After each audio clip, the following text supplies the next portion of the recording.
Brasília, 1978. Anilva de Oliveira Honorato tinha 18 anos e estava subindo em um avião da antiga Transbrasil, uma empresa brasileira de aviação que foi extinta em 2002. O destino? São Paulo. O voo era rápido, mas ela estava nervosa. Não era aquele nervosismo que normalmente a gente tem quando sobe num avião, sabe? É porque ali era a primeira vez que ela trabalhava como comissária de bordo. Eu sou de Anápolis, né? Morava lá. E sempre fui assim, aquela coisa de criança, né? Ser aeromoça, das fotos, das coisas que eu via. E aí, eu fui para Brasília e fui trabalhar no aeroporto e pronto. Aí me apaixonei pela aviação. E quando teve uma seleção da Transbrasil, aí eu participei e entrei e não saí mais. Estou até hoje. Com 65 anos, Anilva continuava voando. A experiência que carrega fez com que ela chegasse ao posto de chefe de equipe e, conversar com ela, eu ouvi constantemente alguém louvar o conhecimento que anos de prática são capazes de trazer, ainda que a necessidade de se sustentar esteja sempre em primeiro lugar. Aí eu, aposentada pelo INSS, penso bem, né? Não preciso nem te falar, porque a gente já conhece, já sabe como é que é. Então, assim, é claro que a aposentadoria me desse um padrão, não precisava ser nem tanto mais, assim, para poder viver, poderia até sair. Mas como não, e eu ainda consigo e gosto, então uma coisa acrescenta a outra, né? Então, por isso que eu ainda estou voando. Longe de celebrar a necessidade de trabalhar depois dos 60 anos que a realidade brasileira traz, mas sempre lembrando que as pessoas que chegam nessa idade estão longe de serem consideradas inaptas ao trabalho, decidimos contar histórias de quem passou das 6 décadas de vida e continua no batente. Mas não é só isso. São pessoas que estão nas ruas das cidades, nas rodovias, dentro dos barcos e aviões transportando pessoas e cargas nesse, perdão pelo clichê, país de dimensões continentais. E olha, não é pouca gente não, viu? Dados da Pesquisa Nacional por Amostra de Domicílios Contínua do Instituto Brasileiro de Geografia e Estatística, feita no primeiro semestre desse ano, mostram que temos mais de 7 milhões de brasileiros com mais de 60 anos que trabalham na área do transporte. Nós vamos te contar a história de alguns deles.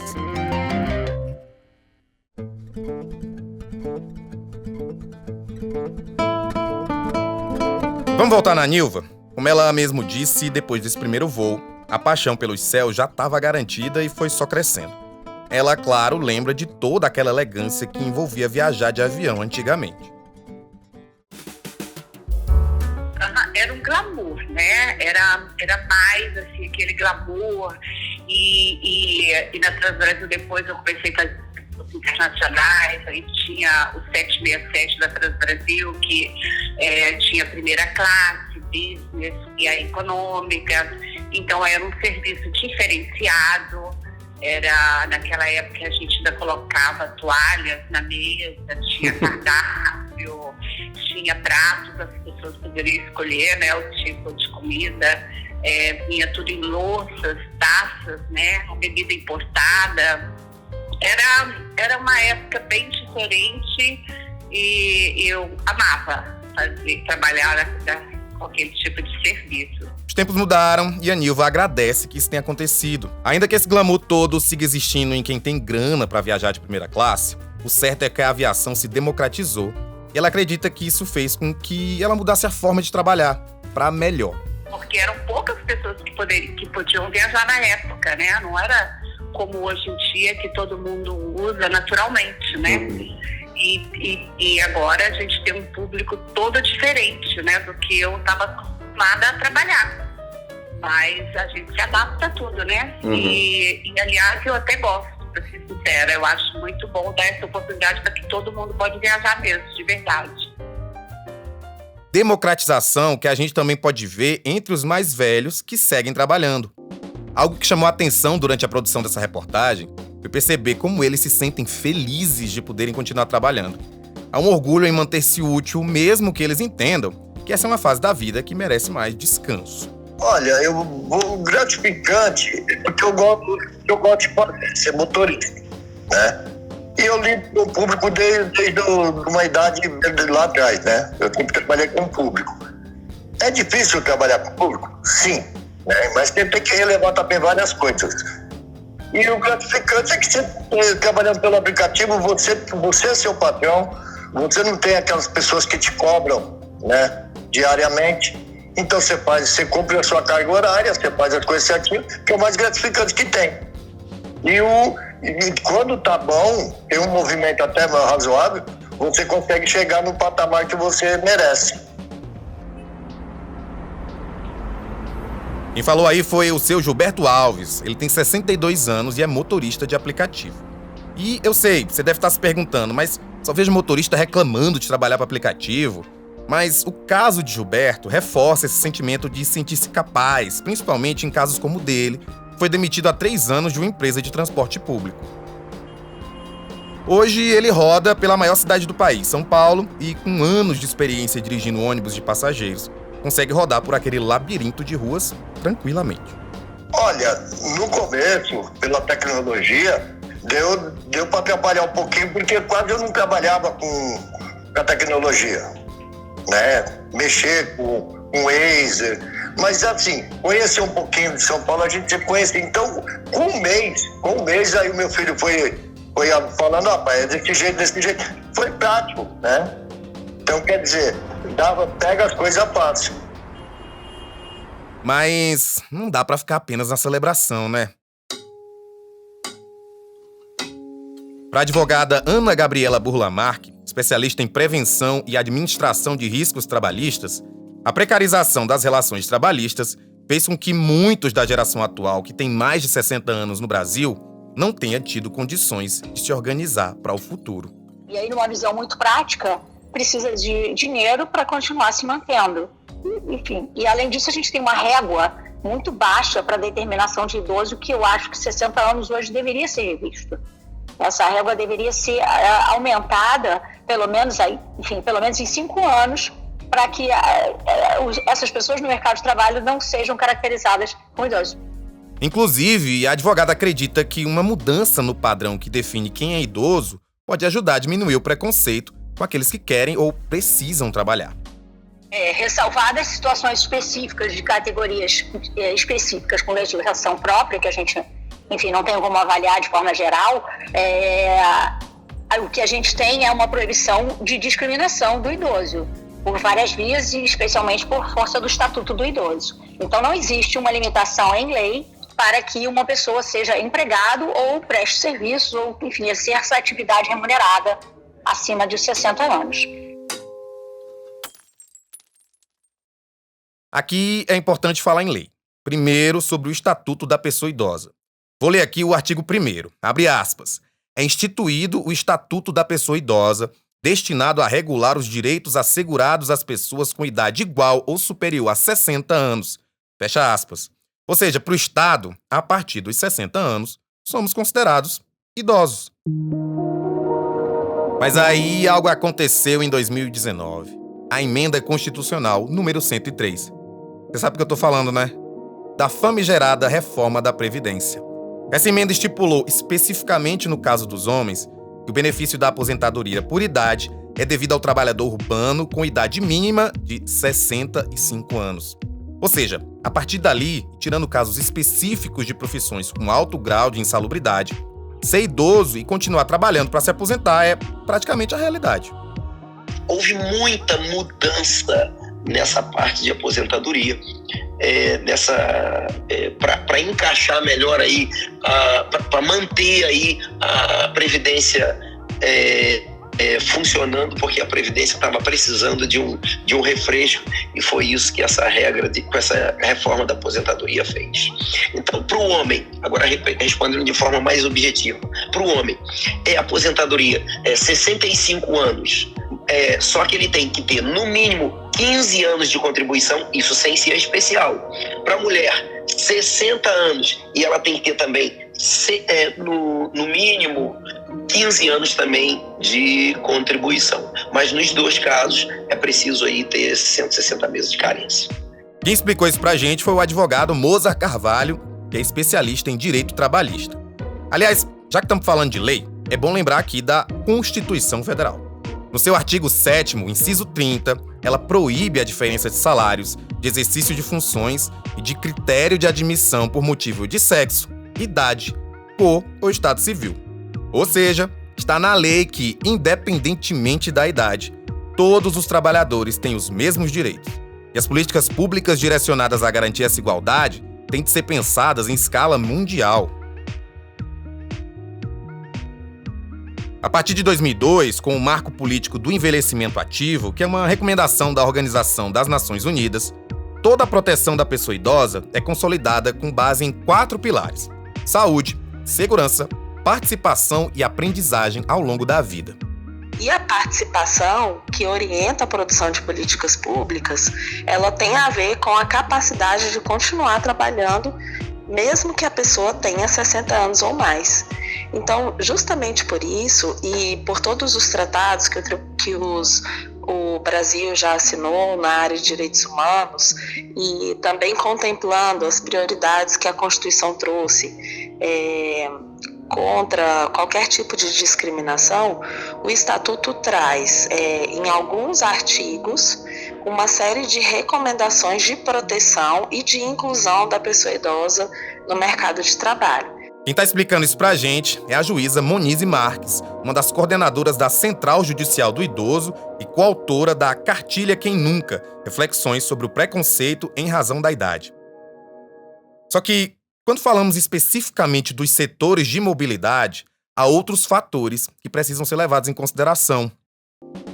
O antropólogo Paik Santarém, que é um dos organizadores do livro Mobilidade Antirracista, reforça que, do ponto de vista geral, o encarecimento da vida e a desvalorização de uma chance real de aposentadoria frente a uma ampliação da expectativa de vida das pessoas faz com que muita gente acima dos 60 anos siga trabalhando no setor de mobilidade. Isso, em um cenário de crise, desvalorização da moeda e flexibilização trabalhista, faz com que muitas pessoas continuem trabalhando, ou sejam demandadas a trabalhar, ou tenham a necessidade de trabalhar, né, após um período de uma eventual aposentadoria. No que diz respeito à mobilidade, nós temos tanto aposentadorias mais baixas, como também sistemas de trabalho, ou sistemas de contratação dentro da própria mobilidade que são, como eu posso dizer, que são frágeis, o que leva também muitas pessoas mais velhas a estarem trabalhando na mobilidade. Paik defende, inclusive, que os trabalhadores nesse setor tenham uma aposentadoria diferenciada, que leva em consideração as doenças vinculadas às práticas de trabalho deles. Ele tem suas próprias doenças pelo seu próprio ciclo de trabalho, né, que é um ciclo extenuante, né, mas é tratado como um setor que vai acabar sendo demandado a trabalhar mais.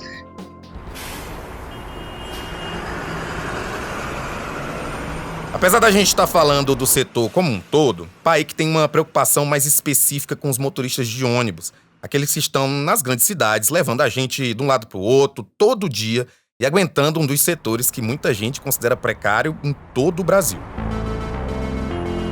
É o caso de Lindomar Souza. Ele tem 61 anos e é motorista de ônibus desde 1991, ou seja, há mais de 30 anos. Ele começou como auxiliar de serviços gerais, mas quando tirou a carteira de motorista, foi convidado para ser manobrista dentro da empresa. Daí para motorista foi um pulo, ou um trocar de marchas. Puxar dele uma história interessante dessas décadas todas é ouvi-lo soltar uma risadinha nostálgica. Já aconteceu muitas coisas, já vi muitas coisas, né? Já fiz muitas greves, já fiz tudo que você pensar, eu já fiz. Inclusive, Lindomar lembra que a época que começou como motorista foi também quando ele se casou e quando começou a perceber que a família que ele criaria a partir dali era dependente dele. E aí foi a época que meus filhos começaram a chegar, e aí eu ficava com medo de perder o emprego. Isso é uma coisa que me marcou muito. Eu ficava muito com medo de perder o emprego, por causa das criançadas, né, pequenas. Isso aí é uma coisa que me marcou muito e eu lutei muito por isso, para não deixar eles sem nada, né? Porque se eu ficasse desempregado naquela época, eu tinha muito medo de não conseguir outro emprego. Lindomar ainda é casado e tem 2 filhos adultos. Ele diz que mesmo que continue trabalhando atualmente, as preocupações elas são outras. Os riscos seguem os mesmos, mas a cautela é maior e faz com que haja menos chances de algo ruim acontecer. Inclusive, é essa cautela e, por que não, maior atenção que justifica a ascensão de pessoas nessa idade a cargos maiores. Lembra da Anilva, a comissária? Como eu disse antes, hoje ela é chefe de equipe. Ou seja, a tripulante mais antiga e experiente e que responde por todos. Daí você pensa, então ninguém deve duvidar da capacidade dela, né? Em partes. Até porque quando o assunto é preconceito, muitas vezes ele aparece pelado. Às vezes tem sim, às vezes o pessoal tem preconceito sim. Muitos perguntam, e aí, não vai aposentar? E aí, quando é que você vai sair? Isso aí tem. Infelizmente tem, mas assim, a gente sempre fala, né? Peraí, médico não trabalha até 80 anos ou mais? Não tem várias profissões que as pessoas trabalham? Qual que é o problema da aviação? Você pode voar até quando a empresa quiser também, ou você também, entendeu? Mas, longe de querer soar como coach, gostar do que a gente faz é combustível para vencer até mesmo esse etarismo que muitos maiores de 60 têm de enfrentar no mercado de trabalho. E esse amor pelo trabalho pode estar na estrada, no ar e até no mar. O que eu fiz e faço a qualquer hora, não sem medir dificuldade, é socorrer alguém aí no mar, como eu já socorri, né? Sair de casa tanta hora da noite e socorrer as pessoas aí que estão precisando de ajuda. Aqui mesmo no Passeio das Paredes, em Abrolhos, eu lá em Abrolhos com turista, os barcos particulares que chegam, não conhece a região, ancora o barco de qualquer jeito. Esse aí foi o Benedito Fernandes da Silva, ou Dito, para os íntimos. Ele tem 61 anos de idade e trabalha como barqueiro há 30 em um local que, por força de palavra melhor, pode ser definido como paradisíaco, o arquipélago de Abrolhos. Dito, inclusive, gosta tanto da profissão que não pretende parar nem mesmo quando a aposentadoria chegar. É desse jeito, né? Tem pessoas aí que tá precisando aposentar, né? Não tá conseguindo trabalhar, mas tem que trabalhar. E eu sou o contrário, né, cara? Graças a Deus, posso trabalhar, ainda tá longe para me aposentar e eu me aposentando, não vou ficar parado, cara. Sentadinho no sofá, assistindo televisão, não. Eu não... Ave Maria, eu não sou disso mesmo. Vai estar... faz uma coisa, faço outra. Como meus colegas também aí que já aposentou, né, cara? Teve esse mesmo pensamento que eu tenho, né? E até quem tá aposentado não pensa em parar, como é o caso do caminhoneiro José Reis. Ele mora em Cruz Alta, no Rio Grande do Sul, tem caminhão desde 1973. Conhece o Brasil inteiro na boleia e, aos 74 anos de idade, segue transportando cargas sem pensar em quando vai parar. Aí me despertou esse negócio de caminhão por causa de um tio até que comprou caminhão e me despertou aquilo. Comecei a sair alguma viaginha junto com ele e tal. E depois, lá em 1973, eu acabei comprando meu primeiro caminhão. Legalizei com um motorista autônomo, tá? Me apaixonei pela profissão, vamos dizer assim, para mim que me criei no interior, comecei a viajar pelo Brasil todo. E também pela categoria, por ver o sofrimento, por ver muitas vezes o descaso do próprio governo com a categoria. A vontade de cuidar dos direitos da classe era tanta que, durante alguns anos, ele deixou de viajar para cuidar de uma cooperativa de caminhoneiros, chegando a ser presidente dela por 9 vezes. Mas eu nunca deixei de ter caminhão e nunca deixei de ser registrado como caminhoneiro autônomo, né? Assim, acabei me aposentando, mas nunca deixei de trabalhar, nunca deixei de conviver com a categoria e tentar ajudar a resolver determinados problemas que pudessem amenizar o problema da classe, né? Ele segue dirigindo normalmente e gosta de lembrar, sem precisar de óculos. Zé Reis conta que, nesses últimos anos, fez sempre a safra em Mato Grosso do Sul, que só não viaja para mais longe porque o frete não vale a pena. E também porque, para ele, a classe não é mais bem tratada como antigamente. A gente era bem tratado nos postos onde chegava, todo mundo recebia a gente bem, sabe? A gente tinha crédito de toda parte. Hoje tem posto de combustível aí próximo de São Paulo, por ali, Curitiba, São Paulo, que tem um cara armado na entrada do posto e não deixa a caminhoneira entrar 1h30 da noite, tá? Então tu tem que dormir na estrada, tem que andar andando um pouco mais com sono para poder achar um lugarzinho para te parar. Pelo menos agora ele consegue sempre manter a família informada sobre onde ele tá e o que tá acontecendo na estrada. Por sorte, José nunca se envolveu em um acidente, mas já passou por situações trágicas sem poder receber um abraço da família. E naquele tempo nós tínhamos outra dificuldade, que era a comunicação. Né? Então você tinha um telefone na mão para ligar a hora que quisesse, nem na casa onde a gente morava não tinha telefone, e não era só na minha, na casa da grande maioria dos caminhoneiros não tinha, porque era uma dificuldade muito grande de telefone. Eu lá em 1978, eu estava em Goiânia e fui uma sopa comprada na Ginegali, vi um orelhão, liguei para casa, fazia 8 dias que a minha avó paterna tinha falecido. Eu não sabia, tá? Então eu vou te ver como é que era. Até que se a gente acontecesse uma coisa, morresse por aí, de repente custavam a descobrir. E isso numa época em que ele dirigia de 10 a 12 mil quilômetros por mês. E isso fez o seu José conhecer bem o Brasil. O Brasil é lindo, rapaz. O Brasil é uma injustiça, certas coisas que acontecem. O Brasil é uma riqueza enorme de ponta a ponta. Eu sou encantado por Feira de Santana, Primavera do Leste do Mato Grosso, Sorriso no Mato Grosso. Olha, esse Brasil é fascinante. E também por isso, mas por sentir-se capaz, seu José, como tantos e tantos brasileiros acima dos 60 anos, seguem aí nas estradas, nos mares e no céu. Eu trabalho igual os outros, igual os jovens, trabalho normal. Se for um puxo de uma viagem por dia eu faço, por duas eu faço, por de madrugada eu vou também, não tem problema. A sensação é normal, é natural. Quando paro para pensar, agradeço imensamente a Deus. Eu me sinto imensamente feliz, imensamente agradecido a Deus por me dar essa saúde, esta vontade.